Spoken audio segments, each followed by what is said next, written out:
Okay, let's dive into this explainer by addressing what is frankly the ultimate homeowner headache. If you own property, you already know that planning a renovation, well, it kind of feels like gearing up for a marathon, right?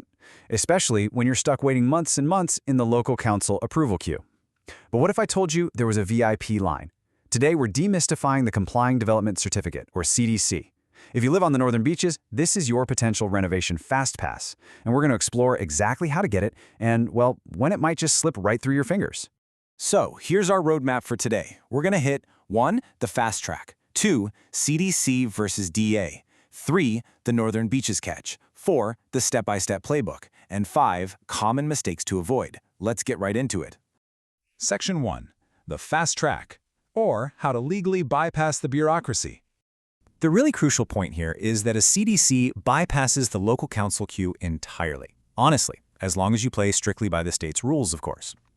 Instead of lodging a full development application with the Northern Beaches Council and waiting around for them to weigh in, a CDC lets your project get approved by an accredited private certifier, or the council itself, under what's known as the code's SEP. Now, what does this actually mean for you? It means there is absolutely zero council discretion involved. If you tick the boxes of the state standard, boom, you get approved. And the difference in timeframes is it's massive. The NSW government actually mandates that a CDC application for standard residential projects be determined within 20 days. Just 20 days. Compare that to the Northern Beaches Council DAQ. In the 2024 to 2025 period, the median processing time for a DA sat anywhere between 52 and 87 days.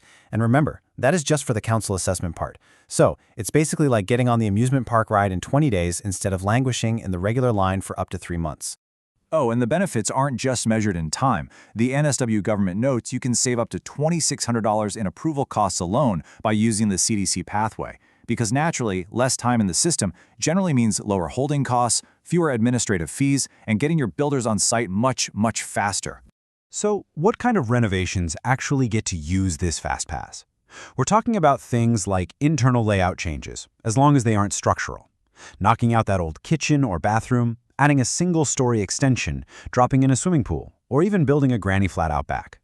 If your project is on this list and stays within the existing building envelope while hitting the precise numerical standards for things like height limits and setbacks, you are a prime candidate for the fast track. Moving on to Section 2, CDC versus DEA, the big showdown. Think of the DA as the sluggish but highly flexible option. Because it's assessed by the local council, it allows for custom, site-specific designs that might, push the boundaries a little bit. But it takes 3 to 6 months, and your neighbors can lodge objections. On the flip side, the CDC is incredibly swift, clocking in at just 20 days, but it is completely 100% rigid. There is zero design flexibility. I mean it. If the code says your window must be exactly this far from the boundary, it must be that exact distance. No exceptions.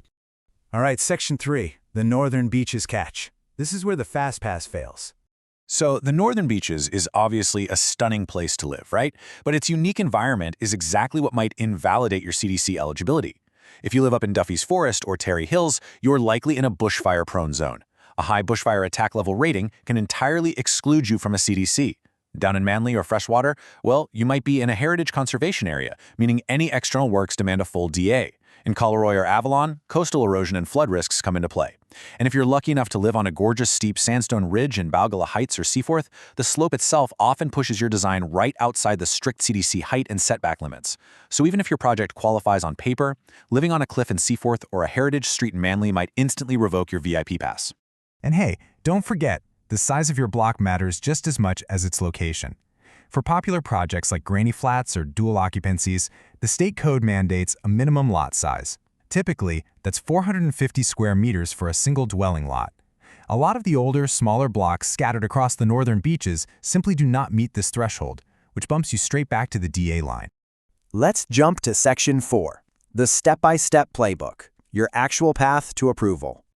We've condensed the playbook into these 6 precise steps.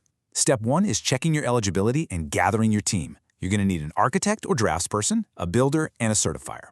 Step 2 is preparing those perfectly compliant plans, which includes your BASIC's Energy Efficiency Certificate. Step 3, everything gets lodged via the NSW planning portal. Now, step 4 is kind of fascinating.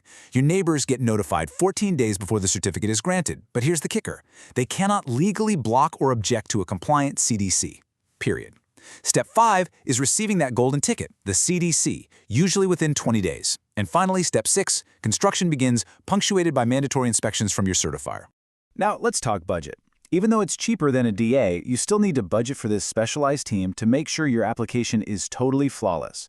Your certifier is going to charge fees ranging from a few hundred to a few $1,000s.